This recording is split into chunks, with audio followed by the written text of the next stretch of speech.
తొందరపాటు మాట తిట్టు. ఎవరినైనా మన బంధువుల్ని మిత్రుల్ని నీలాపనిందలు వేసి తిట్టే ముందు బాగా ఆలోచించు. అలా అనవసరంగా నిందించిన వాళ్ళు రామాయణంలోనే బాధలు పడ్డారు మహానుభావులు, మామూలు వాళ్ళు కాదు. అగ్ని ప్రవేశం అప్పుడు సీతాదేవిని అనేక రకాల మాటలు అన్నాడు రామాయణం. ఇప్పటికీ విమర్శిస్తారు చాలా మంది హేతువాదులు. వాళ్ళు పూర్తిగా చదవక విషయం అన్నాడు అనేక రకాల మాటలు.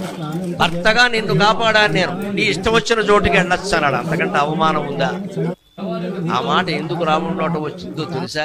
సీతాదేవి ఇంచుమించు అంత మాటనే లక్ష్మణుడు అందమ్మ. గమనించండి, రామాయణం చదవకుండా మాట్లాడు.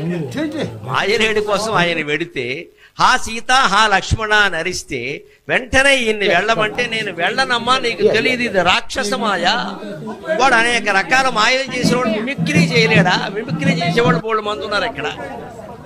అలాగే వాడు రాక్షసుడు లేడి వేషంలో వచ్చాడు, ఇప్పుడేమో ధ్వనిని అనుకరించాడు.